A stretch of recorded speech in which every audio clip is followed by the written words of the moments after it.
마태복음 18장, 1장 18절부터죠.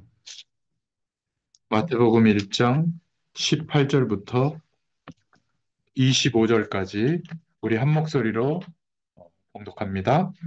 예수 그리스도의 나심은 이러하니라. 그의 어머니 마리아가 요셉과 약혼하고 동거하기 전에 성령으로 잉태된 것이 나타났더니 그의 남편 요셉은 의로운 사람이라 그를 드러내지 아니하고 가만히 끊고자 하여 이 일을 생각할 때에 주의 사자가 현몽하여 이르되 다윗의 자손 요셉아 내 아내 마리아 데려오기를 무서워하지 말라. 그에게 잉태된 자는 성령으로 된 것이라. 아들을 낳으리니 이름을 예수라 하라. 이는 그가 자기 백성을 그들의 죄에서 구원할 자이심이라 하니라. 이 모든 일이 된 것은 주께서 선지자로 하신 말씀을 이루려 하심이니 이르시되 보라 처녀가 잉태하여 아들을 낳을 것이요 그의 이름은 임마누엘이라 하리라 하셨으니 이를 번역한즉 하나님이 우리와 함께 계시다 함이라. 요셉이 잠에서 깨어 일어나 주의 사자의 분부대로 행하여 그의 아내를 데려왔으나 아들을 낳기까지 동침하지 아니하더니 나음의 이름을 예수라 하니라. 아멘. 예, 오늘 마태복음 1장 18절부터 25절까지의 말씀을 함께 봉독했습니다. 오늘 말씀의 제목은 임마누엘의 축복이라는 제목입니다. 어, 하나님 주신 축복 가운데 이 모든 것을 어, 말하는 내용이 임마누엘의 축복이죠. 우리가 지난 주일에 어, 예수 그리스도가 누구신가 말씀을 받았습니다. 예수 그리스도는 아브라함의 자손으로 오셨다. 대표적인 하나님의 언약을 이루시는 축복으로 오셨다. 또 다윗의 자손으로 오셨다. 하나님 나라의 만왕의 왕으로 우리 가운데 임하셨다. 그것을 말씀한다고 했죠. 그래서 이것은 혈통으로, 인간적으로 그러한 방법으로 된 것이 아니다. 그리스도 안에 속한 믿음의 한 사람이 우리의 가문을 살리게 될 것이다. 말씀을 받았습니다. 오늘 이 임마누엘의 축복은 예수님의 탄생의 의미를 말하고 있는데요. 하나님이 우리와 함께 하시는 축복을 말하고 있습니다. 어, 하나님은 남유다 시대의 악한 아하스 왕과 함께 하셨고 또 사실 죄 가운데 있던 사람이었죠. 마태는 세리였습니다. 그러나 그리스도를 만나고 변화되어져서 사도로 예수님과 함께 했는데 마태와 함께 하셨고 또 세 번째는 의로운 예수님의 부친 요셉과 함께 하셨습니다. 그리고 반역하는 이스라엘의 민족의 역사와 함께 하셨죠. 지금은 예수님을 그리스도로 영접한 전 세계 모든 사람들과 영원토록 함께 하시는 줄로 믿습니다. 그래서 예수님의 이 땅에 오심은 그 성탄의 기쁨은 임마누엘의 축복을 말하는 것이죠. 저희가 마태복음 1장부터 차근차근 보고 있는데요. 우리 복음의 교회 모든 성도들에게 또 우리 교회에 하나님께서 하나님의 말씀을 통해서 성경 어디를 펴도 예수님이 그리스도 되시는 축복을 통하여 우리에게 영원한 하나님의 은혜를 회복시켜 주셨구나. 이것을 바라볼 수 있도록 우리에게 은혜를 주시는 줄로 믿습니다. 설교보다도 설교의 말씀은 그 성경 말씀을 말해주는 것이죠. 설명하는 겁니다. 설교의 말씀을 통해서 여러분들이 성경으로 마음과 중심이 가기를 바라고 성경 말씀이 여러분에게 기준이 되기를 바랍니다. 성경 말씀을 통하여 성령께서 깨닫게 하시고 말씀하시는 그 언약이 붙잡아질 수 있기를 축원드립니다. 자, 오늘 본론으로 들어가서 첫 번째로 예수님의 탄생에 대해서 마태복음은 말해주고 있죠. 그런데 여기에 보면 아내의 허물을 감당하는 요셉의 의로움을 말해주고 있습니다.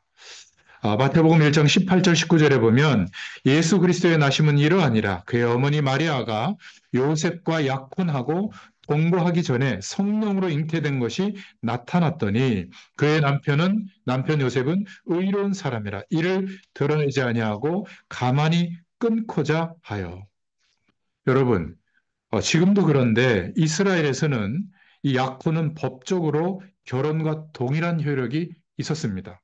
근데 약혼한 사람이 순결을 지키지 않으면 율법에 의해서 모세의 율법에 의해서 돌로 죽일 수 있었어요. 돌에 맞아 죽게 되거든요. 근데 마리아는 요셉과 약혼한 상태에서 아이를 임신하게 된 겁니다. 물론 우리는 성경을 통해서 성령으로 잉태되어졌다. 그리스도가 오실 것을 하나님께서 알게 하신 건데, 그런데 합리적으로나 경험적으로 그럴 수 있을까? 인정할 수가 없잖아요. 근데 요셉이 이 사실을 사람들에게 드러나면 마리아는 사람들에게 돌에 맞아 죽어야 되고, 그렇다고 임신한 마리아를 집으로 데려오면 마리아의 죄를 묵인하는 그런 결과가 되는 거예요. 이게 쉽지 않은 일입니다. 그런데 오늘 말씀해 보니까 요셉은 의로운 사람이다. 이렇게 말하고 있잖아요. 이 요셉의 의는 율법의 의가 아니었어요. 율법대로 하면 돌로 쳐 죽여야 되는데 그렇지 않고 이 요셉의 의는 예수님의 십자가의 의를 닮았던 겁니다. 예수님은 간음하다가 현장에서 잡힌 여인에게 사람들이 돌로 쳐 죽이려고 하니까 율법대로 죄 없는 자는 돌로 치라. 그러니까 그렇게 하지 못하고 다 떠나게 되죠.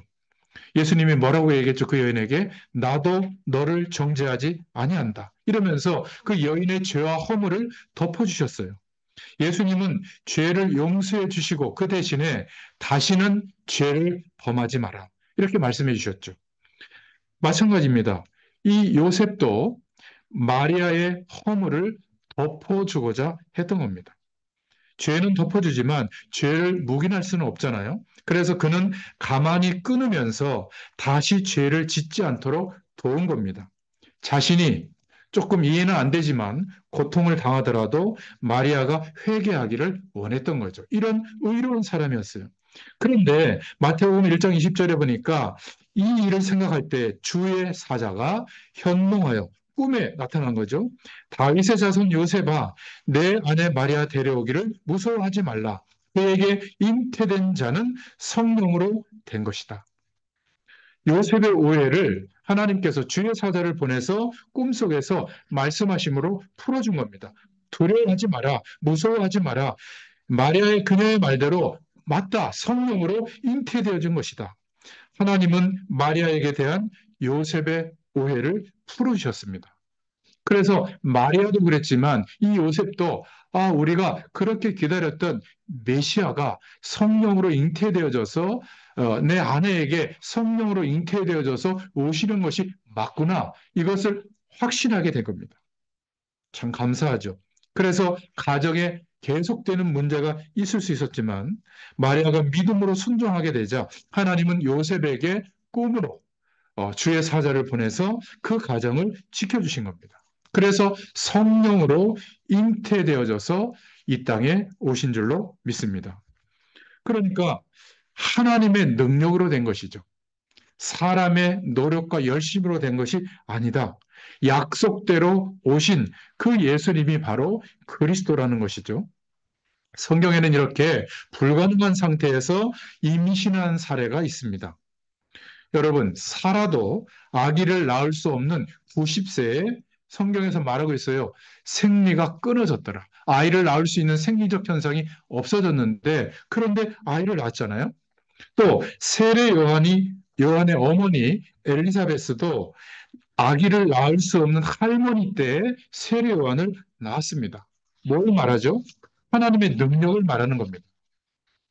이것은 단순히 아이를 낳았다. 이것을 말하는 게 아니라 예언되어진 대로 하나님이 말씀으로 약속하신 대로 창세기 3장 15절에 여인의 후손이 오면 뱀의 머리를 상하게 할 것이다. 포로로 끌려가 있을 때 이사야서 7장 14절에 처녀가 잉태 아들을 낳을 것인데 그 이름을 임마누엘이라 하라. 예언되어진 메시아의 예언이 성취된 그 내용을 말하고 있는 것이죠. 성령의 능력으로 하나님의 은혜로 임신하게 된 겁니다. 예수님은 오직 성령으로 잉태된 하나님의 아들이십니다. 베드로도 그렇게 고백했죠.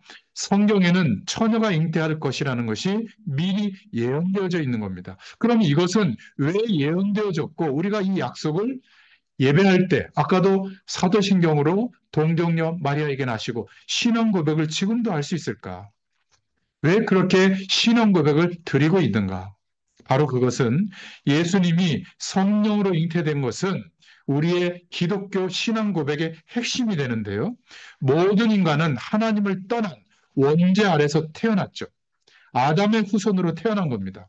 그래서 모든 사람은 태어나면서부터 죄인으로, 죄의 본성을 가진 죄인으로 태어나고 살아가고 있는 것이죠. 물론 개별적으로 윤리적, 도덕적 죄를 짓는 차이는 있을 수 있지만 근본적으로 죄와 한 몸이 되어서 태어나서 살고 있기 때문에 죄인은 죄인을 구원할 수가 없다. 이거를 말해주고 있는 겁니다. 죄인은 죽어도 자신의 죄로 인해서 죽는 것이지 남의 죄를 위해서 죽을 수가 없는 것이죠. 똑같이 예수님 십자가 달려서 죽으실 때 양옆에 십자가에 못 박혀 죽은 강도들이 있었죠.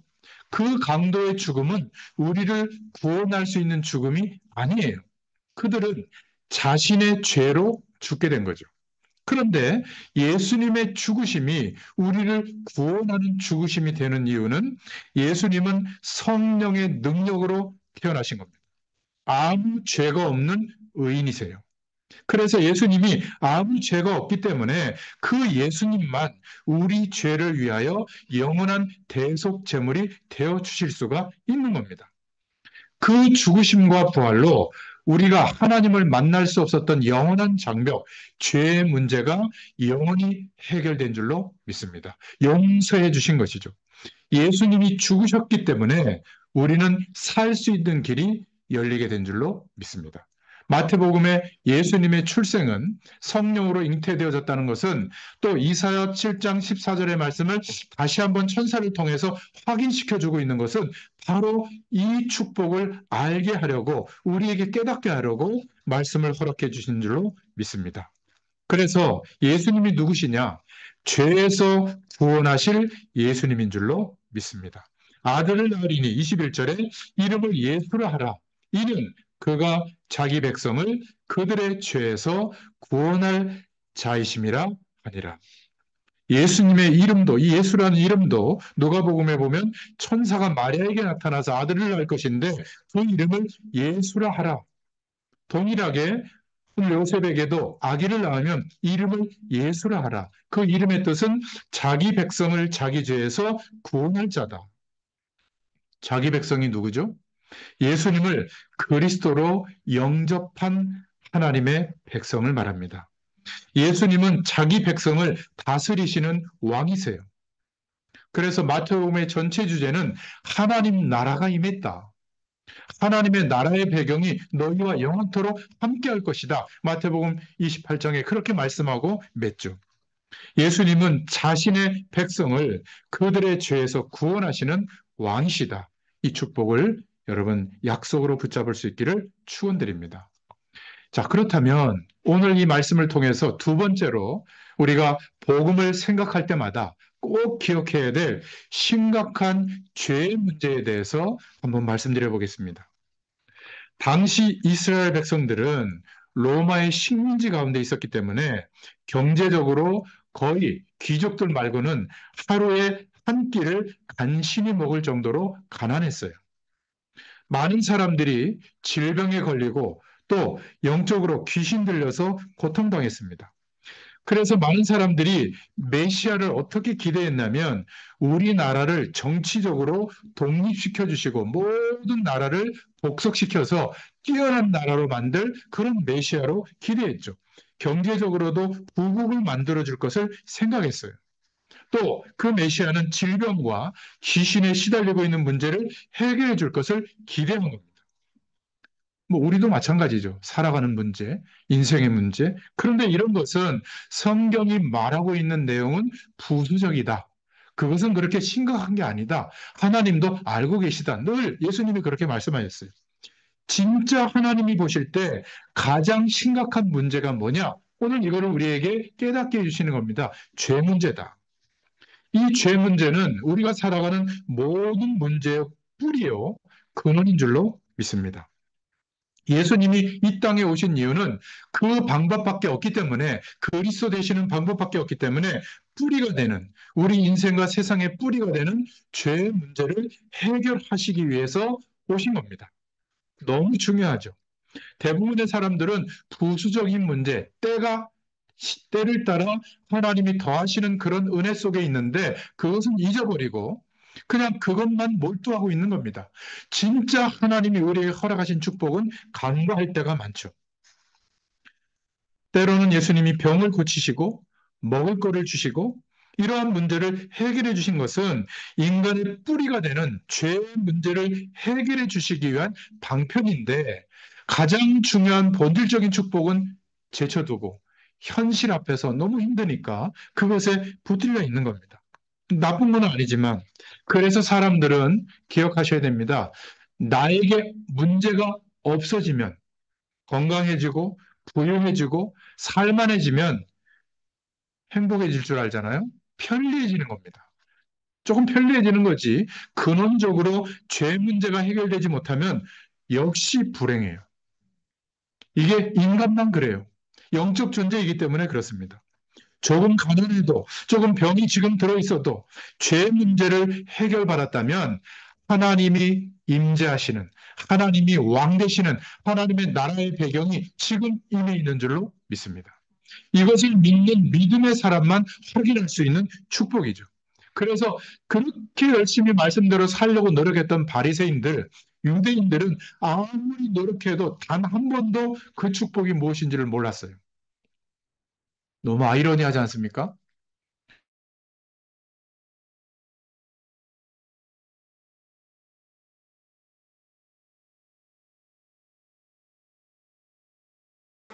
창조주 하나님이 지금 성령으로 우리와 함께 하시면서 모든 것을 인도하시는 그 배경 속에 우리가 지금 옮겨졌거든요. 이미 하나님 나라에 옮겨진 겁니다. 그러나 세상 나라만 보이는 거예요. 너무 안타깝죠. 그래서 하나님이 저희 교회에 우리들에게 마태복음을 통해서 계속 은혜를 주시는 줄로 믿습니다. 여러분, 그래서 죄의 문제가 해결되면 하나님께서 우리에게 복을 주시기를 원하시는데 시작됩니다. 이 영원한 축복이 시작이 되고요.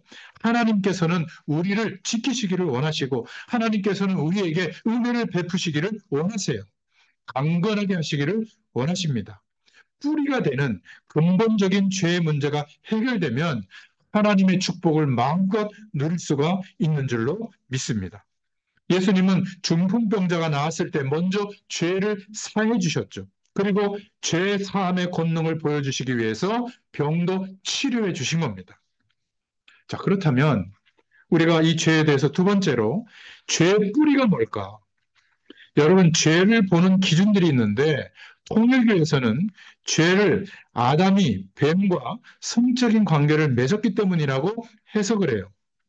그래서 피가름이라고 해서 그 잔에다가 그 문선명 그 교주의 피를 약간 희석시켜 가지고 그거를 성찬식 때 나눠 마시면 다른 말로 얘기하면 문선명 교주와 잠을 자야 이 문제를 해결할 수 있다. 그래서 그 이유 때문에 막 3천 명, 4천 쌍, 5천 쌍 그 합동 결혼식도 할 수 있는 거예요. 그래서 그 새로운 가정이 형성된다. 이렇게 시작되는 겁니다. 놀랍지 않습니까? 그런데 그런 죄의 문제를 그렇게 생각하니까 그래야만 문제가 해결된다고 믿고 있는 거예요.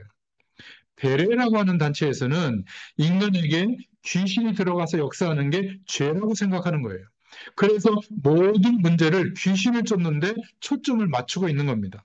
돌부리에 걸려 넘어지기만 해도 귀신 때문에 그렇게 됐다고 생각하고 막 축기하게 되는 거죠.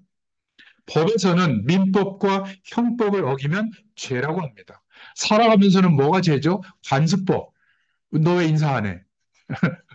뭐 그런 거 죄라고 여기는 거죠. 너 왜 착하게 안 살아? 왜 순서 안 지켜? 왜 끼어들어? 뭐 이런 거는 관습법이잖아요. 근데 뭐 법에 저촉되는 건 아닌데 좀 사람들이 좀 안 좋게 보잖아요. 그러면 성경에서는 죄를 뭐라고 볼까? 한마디로 말하면 구약에서는 십계명을 어긴 겁니다. 그게 죄였어요. 부모를 공경하지 않고 살인하고 도덕질하고 간음하고 거짓말하고 탐심을 갖게 되는 것이 죄라고 말합니다. 자, 그러면 사람들은 십계명을 받아놓고도 왜 죄를 어기게 됐을까? 죄의 뿌리가 도대체 무엇이기 때문에 그럴까? 여러분, 죄의 뿌리가 무엇인지를 아는 것이 복음의 시작인 줄로 믿습니다. 죄의 뿌리는 뭐죠? 창세기 3장에 시작된 원죄를 아는 겁니다.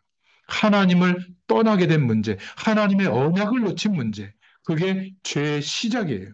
이러니까 영적으로 사단에게 장악되어져 있는 겁니다. 한마디로 말하면 인간의 교만이죠. 너희 눈이 밝아진다. 선과 악을 알게 된다. 너 하나님처럼 될 수 있다. 내가 하나님이 되어서 하나님을 경외하고 하나님과 함께하는 축복 속에서 모든 것을 누려야 되는데 그렇지 않아도 된다라고 생각하는 거예요. 즉, 내가 하나님의 자리에 올라갈 수 있다. 이게 인간의 교만입니다. 그러니까 인간은 그때부터 하나님을 떠나게 된 그때부터 더 이상 하나님을 경외하지 않아요. 내가 주인 되는 겁니다. 그게 불순종이에요. 하나님께 감사하지 않고 모든 환경이 사실은 하나님이 허락한 것인데 하나님이 역사하면 되는 것인데 그렇지 않고 원망하고 불평하고 염려하고 걱정이 시작한 게 여기서부터 시작된 겁니다. 모든 문제의 뿌리는 살아계신 하나님을 경외하지 않는 인간의 교만에서 시작된 거예요. 여러분 그렇게 보십니까? 여전히 돈입니까? 맞아요. 그건 문제입니다. 여전히 건강입니까? 여전히 가정의 문제들입니까? 여전히 내가 연약하고 부족한 겁니까? 남들이 모르는 어떤 고질적인 습관과 어려움 때문입니까? 맞아요. 그러나 성경에서 말하는 것은 그건 부차적인 거고, 진짜 문제가 있다. 너의 그 어떤 노력으로도 인생을 다 허비해도 해결되지 않는 문제가 있다. 그 죄의 문제를 해결하기 위해서 예수님이 오셨다. 이것을 모르면요, 인간은 교만해집니다.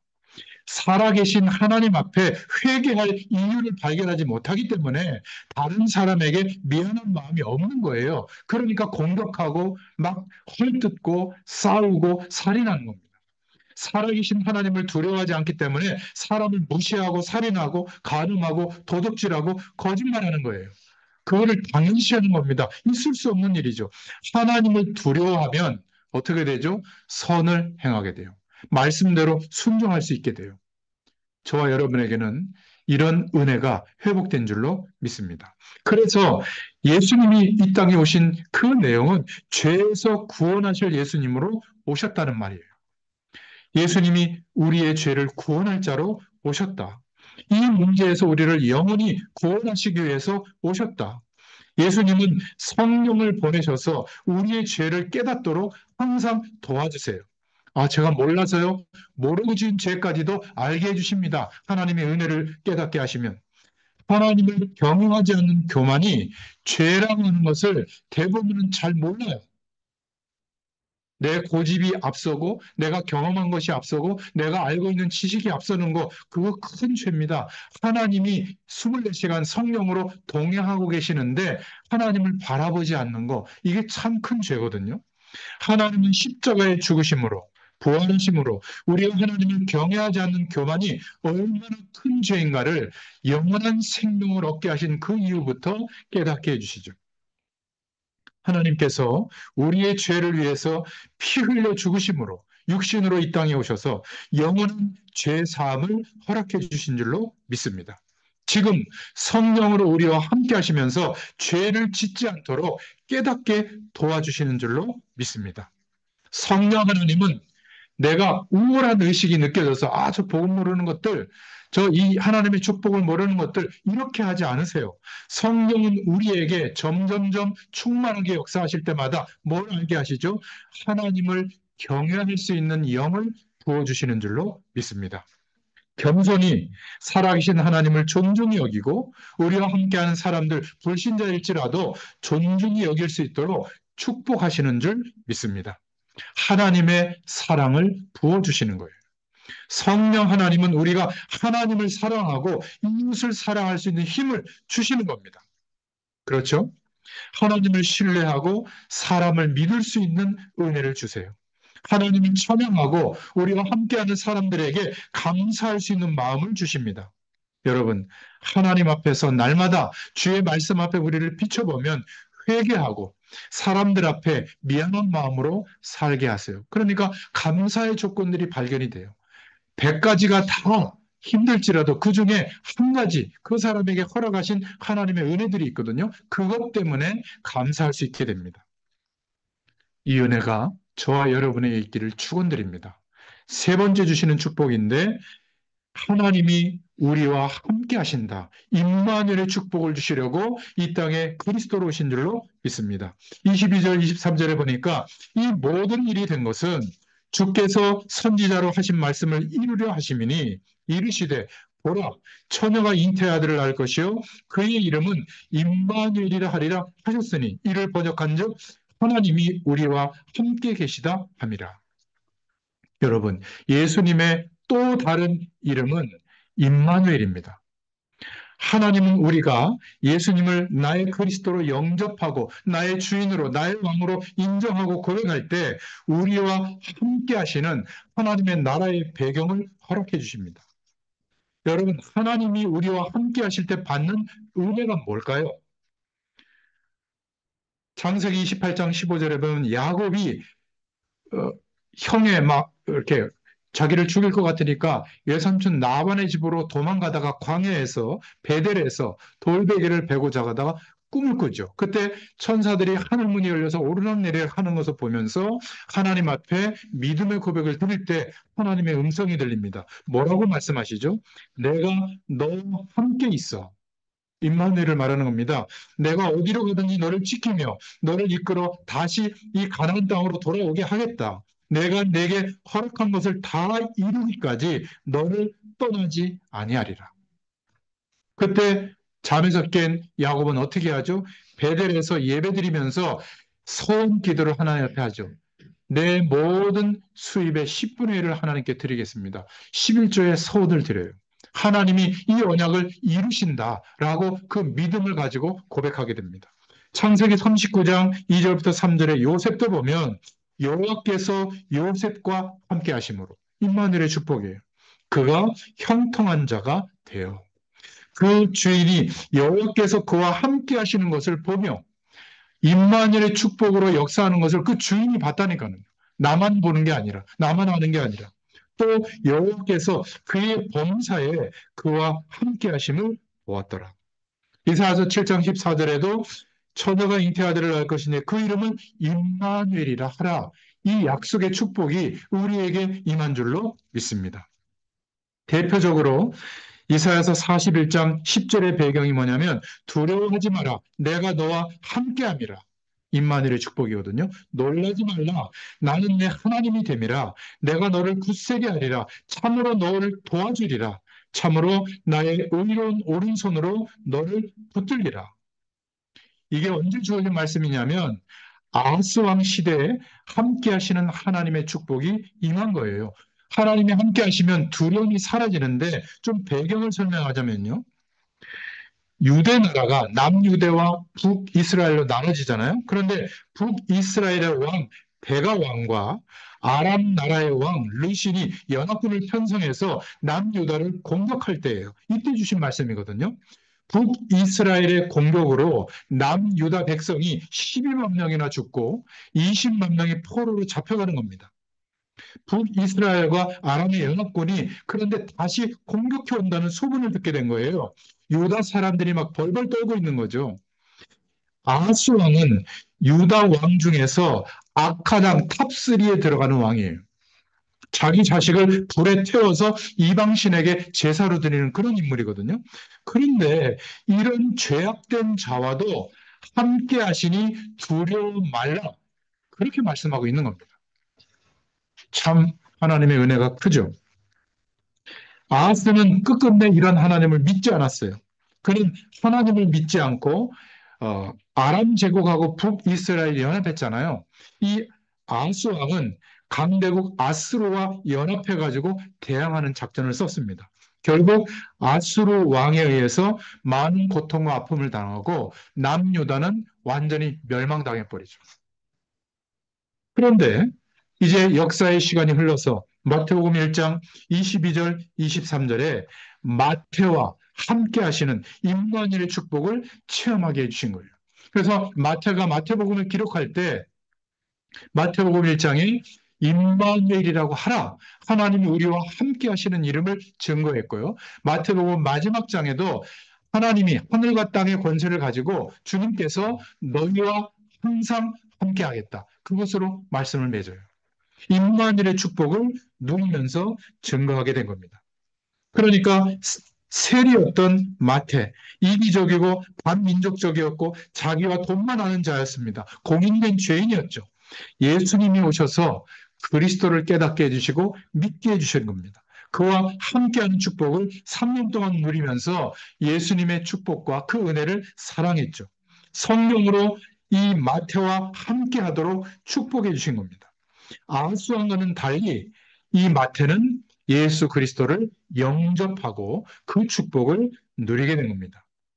예수님이 우리와 함께 하시면 우리의 죄악된 내면은 누구나 변화될 수 있는 줄로 믿습니다. 그리스도 안에서 마태처럼 새로운 사람이 될 수 있는 임마누엘의 축복을 허락해 주실 줄로 믿습니다. 하나님이 우리와 함께 하심을 믿을 때 성령의 도우심으로 우리는 변화가 되어지는 겁니다. 너무 중요하죠. 자, 세 번째 임마누엘의 축복. 마태복음 1장 20절에 요셉과 함께 하시는 하나님이에요. 요셉은 아하스 왕이나 마태와 달리 의로운 사람이다. 오늘 말씀에 말하고 있잖아요. 하나님은 이렇게 하나님의 약속을 지키고 믿는 의로운 사람과는 더욱 함께 해주세요. 요셉은 마리아가 잉태함으로 가정이 깨어지게 됐을 때 정말 그 마리아를 보호하고 지키면서 천사의 음성을 듣고 하나님의 언약적 축복을 믿은 그러한 인물이죠. 그렇죠? 그러니까 천사가 꿈을 통해서 이사야서 7장 14절의 언약을 다시 확인시켜 준 겁니다. 하나님이 요셉과 함께 하셔서 바로 그리스도께서 이 땅에 오심에 대해서 그 축복을 앞장서서 누릴 수 있도록 하셨고 그 가정을 지키게 하셨습니다. 나중에 예수님이 출생하고 난 뒤에 그 전까지 잠자리를 하지 않았거든요. 마리아와. 그렇게 의로운 사람이었어요. 그 이후에는 이제 예수님의 동생들이 태어나고 누이도 있었는데 두 명이나 성경에 기록한 저자가 나왔고요. 그 중에 한 명은 야고보 사도는 예루살렘 총회가 구성됐을 때 그 교회의 총회장이 된 겁니다. 이런 축복이 이루어지게 됐죠. 자, 네 번째 축복은 뭐냐? 이스라엘 민족과 함께 하시는 임마누엘의 축복이에요. 마태복음 1장에는 이스라엘과 함께 하시는 하나님의 역사가 계속 나오고 있는 겁니다. 그 역사에 보면 아하스나 므낫세 왕 같은 죄악된 왕들이 나옵니다. 므낫세 왕은요, 이사야 선지자를 톱으로 켜서 죽인 왕이에요. 그런데 메시아의 족보에 보면 그 이름이 나옵니다. 요시아의 세 명의 아들도 나오는데 여호아하스, 여호야김, 시드기야 굉장히 악한 왕들이거든요. 바벨론 포로로 70년간 잡혀갈 때 그런 내용도 나옵니다. 아달랴 왕 때는 다윗의 후손을 죽여서 다윗의 왕가를 완전히 몰살하는 그런 인물들이에요. 그런데 하나님이 그러한 족보를 통해서 말씀하는 게 뭐냐면 이스라엘 백성과 함께하는 축복을 한순간도 저버리지 않으셨어요. 참 이게 은혜지 않아요? 인간은 실패하지만 하나님은 한 번도 실패하지 않도록 축복하신 줄로 믿습니다. 지속적으로 구원의 역사를 이루어 오셨어요. 하나님은 그 하나님의 사랑으로 하나님의 능력으로 친히 구원의 역사를 이루어 오신 겁니다. 로마서 8장 28절에 우리가 알거니와 하나님을 사랑하는 자, 곧 그의 뜻대로 부르심을 입은 자들에게는 모든 것이 합력하여 선을 이루느니라. 아멘. 오늘 마태복음 예수님의 오심에 대해서 결론입니다. 자, 오늘 말씀을 통해서 여러분들은 어떤 기도 제목이 붙잡아졌죠? 첫 번째 하나님이 주신 결론입니다. 요셉의 순종을 봐라. 마태복음 1장 24절에 요셉이 잠에서 깨어 일어나 주의 사자가 분부대로 행하여 그의 아내를 데려왔으나 아들을 낳기까지 동침하지 아니하더니 나음의 이름을 예수라 하니라. 말씀대로 순종했습니다. 남자들이 자존심이 있잖아요. 그런데 그 자존심을 버리는 건 어려운 일인데 그를 다 버려두고 마리아를 드러내지 않고 가만히 끊고자 하는 마음이 있었는데 그 마음도 버리고 말씀에 순종해서 아내로 데리고 오는 거예요. 그리고 천사가 명령해 준 대로 이름을 예수라고 하는 겁니다. 자신의 이름, 자신의 성을 따서 하는 게 아니라 예수, 하나님의 자녀로 예수님을 영접하게 된 거죠. 마리아가 예수님을 낳기까지는 동침하지 않다가 그 후에 동침하여 남동생만 4명을 낳고 노이들도 낳게 된 거예요. 그 중에 한 명인 야고보는 아까도 얘기했지만 예루살렘 교회 총회장이 된 겁니다. 여러분, 요셉의 순종은 처녀로서 잉태하고 예수님을 출생한 마리아의 순종과 같은 거예요. 십자가에 죽으신 예수님의 순종과 닮은 겁니다. 우리에게도 말씀에 대한 순종을 원하십니다. 그냥 무조건 문자적으로 말씀을 순종하는 것이 아니라 여러분 예배할 때마다 성령께서 그 말씀을 통하여 내게 부딪혀게 하시는 레마, 깨닫게 하시는 성령의 감동이 있거든요. 그 말씀이 붙잡아지거들랑 그 말씀대로 한번 순종해 보세요. 하나님이 어떻게 역사하시는가를 보게 될 줄로 믿습니다. 이런 말씀에 대한 순종을 통해서 하나님은 친히 그 언약 백성의 삶을 통하여 구원의 역사를 이루신 겁니다. 너무 중요하죠. 두 번째 결론입니다. 성경 66권의 말씀의 결론은 임마누엘의 축복인 줄 믿습니다. 오늘 마태복음 1장 23절에 임마누엘 할 때 그 임마라는 단어는 함께 하신다는 뜻이에요. 누엘의 누는 원어로 우리와 함께 하신다. 그런 뜻이고요. 엘은 하나님에 대한 호칭이에요. 그러니까 하나님이 우리와 함께 하신다. 이 축복을 허락하신 줄로 믿습니다. 예수님을 이 땅에 보내신 이유고 저와 여러분이 오늘 이 자리에 앉아서 예배하는 이유가 임마누엘의 축복을 체험하고 누리기 위해서입니다. 그 은혜를 주셨기 때문에 감사 영광을 돌려드리는 것이죠. 지식 가운데 최고 지식이 임마누엘의 축복을 알고 체험하는 것인 줄로 믿습니다. 저와 여러분이 하나님을 알게 되면 정말 달라집니다. 하나님을 모르는 거기에서부터 인생의 모든 문제가 오는 거예요. 그리스도를 믿기는 믿었는데, 예수님으로 믿기는 믿었는데, 임마누엘 하나님이 지금 함께 하시는 축복이 경험되지 않으니까 거기서부터 모든 문제가 시작이 되는 겁니다. 해결도 되지 않는 거예요. 이 임마누엘의 축복이 시작되잖아요. 약속드립니다. 하나님이 역사하시는 것을 보게 될 줄로 믿습니다. 성경이 말하고 있는 언약이에요. 그래서 하나님을 알지 못하면, 임마누엘의 축복을 알지 못하면 방황하게 되는 겁니다. 여러분, 성경 말씀을 주신 이유가 임마누엘의 축복을 깨달으라고, 예수님을 보내신 이유가 임마누엘의 축복을 깨달으라고, 저와 여러분이 하나님을 만날 수 없기 때문에 예수님을 보내셔서 하나님 만날 수 있는 함께하는 축복의 문을 여신 겁니다. 하나님이 예수 그리스도라고 하는 중요한 답을 가지고 우리에게 이 말씀으로 예배로 차츰차츰 알게 만드는데 그 축복이 뭐라고요? 임마누엘의 축복인 줄로 믿습니다. 우리는 반려동물과 같은 피조물이 아니에요. 영원한 생명의 축복으로 우리를 창조하신 줄로 믿습니다. 하나님의 형상으로 창조했다. 그래서 하나님이 우리와 함께 하시고 우리는 하나님을 믿을 수 있는 유일한 피조물이 된 줄로 믿습니다. 우리는 하나님을 알 수 있는 축복을 받은 거예요. 저와 여러분이 받아야 되는 최고 축복이 뭐냐? 따라해 보세요. 임마누엘. 하나님이 우리와 함께 하시는 축복입니다. 하나님께서 그리스도를 보내시고 이 땅에 많은 고난당하는 사람들에게 하나님 만나는 문을 여신 겁니다. 사람들이 계속 멸망을 받고 있는데 이 구원의 소식, 복된 소식, 복음을 믿지 않는 거예요. 전해주지 않으니까 믿을 수도 없고 또 전할 마음을 품지 않으니까 그 은혜가 임했는데도 우리가 입으로 심부름하지 못하고 삶으로 나타내지 못하고 있는 거죠. 귀신에 빠져 있고 우상 숭배하고 있고 가정이 무너지고 다 깨지고 있는데도 못 믿는 겁니다. 안 믿는 겁니다. 마약에 빠져 있고 알코올에 빠져 있고 도박에 빠져 죽으면서도 안 믿고 있는 거죠.